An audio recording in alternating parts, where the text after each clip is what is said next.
My identity is shifting. My identity is changing.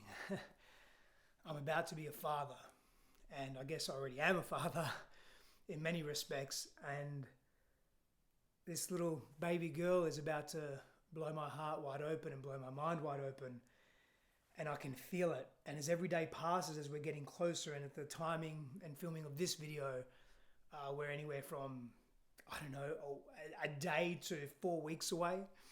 It could be tomorrow, could be next week, could be 3 weeks. Whew. And I'm feeling the feels. I'm feeling the nervousness. I'm feeling the excitement. I'm feeling the dramatic changes that are probably going to occur.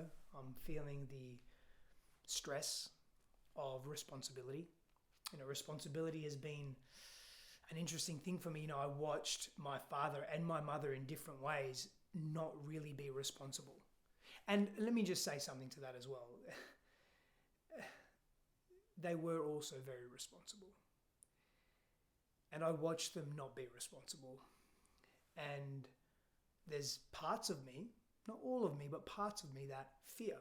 Am I going to be like that? Am I going to be impatient and abrasive with my child? Am I going to lose my temper?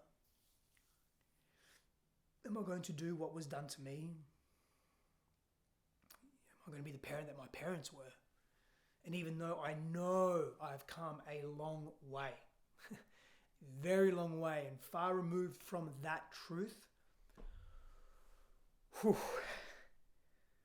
there's some nervousness there. There's some feeling and some pain there, and there's some struggle there. And this theme of identity, my wife asked me not long ago, a couple of weeks ago, we did a beautiful ceremony around 2 becoming 3. And we did a video on that. And we shared very vulnerably and real what that is like for us. And we did this ceremony, and she asked me, she said, when we got married, did you have this level of identity awakening? Identity crisis, whatever you want to call it. I'm not in a crisis, but I'm in an awakening, that's for sure. I'm in not in the twilight zone, but I'm in some kind of portal, that's for sure. At least I feel that. And I said, no, not at all. I responded very fast. Not at all. The level of what I'm feeling now is nothing compared to what I've felt in the past.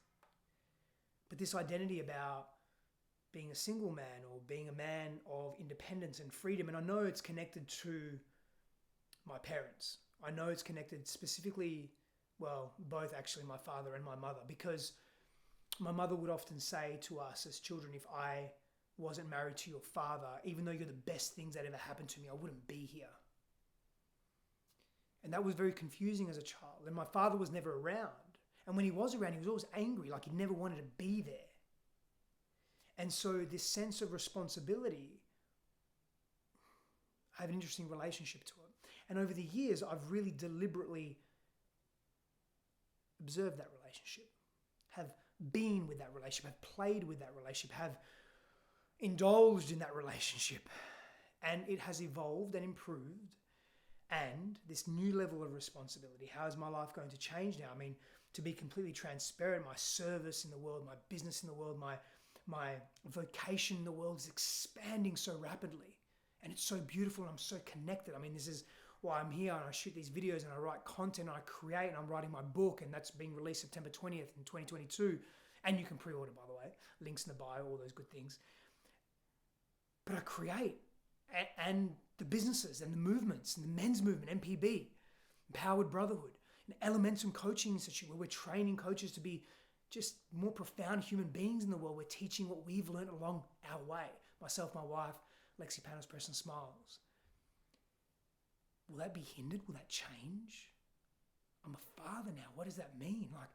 This isn't about logic. This isn't about intellectually trying to understand what's happening. This is about what's happening in the body. And so I either ignore that, like I've done in the past, ignore and numb the uncomfortable feelings or the sensations that carry uncertainty or unfamiliarity, or I sit with them and I speak to them, and I bring what I believe may be shame to the light so that it may diffuse itself and reveal deeper aspects of itself. And that is what I'm doing here, and that is what I do on a regular basis. I don't always hit the mark. I definitely don't always hit the mark.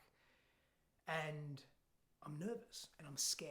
And I don't like saying that. I learned, not from a young age, because from a young age I hid a lot. And I was very contracted as a child and very shy and very much in shame. I didn't use my voice, but as a teenager, I really came out of that, and I swore that no one would ever hurt me again. And I would never be weak and meek and passive and feeble. So I built my body, I built strength, I built my attitude, I built my mindset. And saying that I'm scared brings me back to those times when I was a little boy, when I was scared, when I was hiding under the bed because mum and dad were screaming and fighting, hitting each other and throwing shit and doing all those things. Or when I hid in my food, where I'd be at my grandparents' house and I'd have all my food set up and I'd just eat, and sometimes I'd eat really fast just in case my dad would come in and tease me that I'm eating or that I'm overweight or whatever it was. But I found refuge in the pleasure of that. But that's me running away from stuff. Now, as a kid, I don't blame myself. I'm not judging myself as a child. I'm simply articulating patterns that I developed as a young child that carried over into my adult life. Some indirectly, some very directly. Like even today now, if I'm really stressed, I will either get some food, make some food, and sit in front of the TV and watch a nostalgic movie. Because it reminds me of when I was a kid and when I had reprieve. So for me, life is more than just patterns, but a big part of life is our patterns. And they are very symbolic, but also deeply revealing of who we are and how we move through the world. So identity. Yeah, there's some fear there. There's some fear of being a father and fear of how I'm going to father and what it's going to take away from my current lifestyle. And that may sound really selfish. It sounds selfish to me sometimes. And that's not the place that it's coming from. It may even sound really self-absorbed. That's not the place that it's coming from. But I have to look at that. I don't have to, but I choose to. I choose to look at that part of me as well that is selfish. And I know where that part comes from. It comes from my mother. It comes from growing up too fast, too young. In other words, I had to be an adult and manage my parents' emotions from the age of, 5, 6, 7 years old. It comes from taking on too much responsibility as a child and not enough responsibility, pendulum swinging the opposite direction as an adult. Then coming back into equilibrium now, and this is a life experience that I'm deeply connected to. I care so deeply. I care so much. If I didn't care, I wouldn't be in internal conflict. I wouldn't be having these thoughts. And if I was, I'd just ignore them. But because I care about the father I'm going to be, the role model for this little girl coming into the world. I have fear. And my identity is taking a new form, a new shape.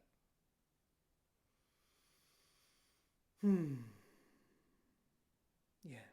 And we will always go through identity awakenings and shifts in our identity and who we are, how we transform through the world. We will always go through that. And that's okay. And how we deal with that really matters. How we see ourselves in that really matters. It matters immensely. Power and blessings to you.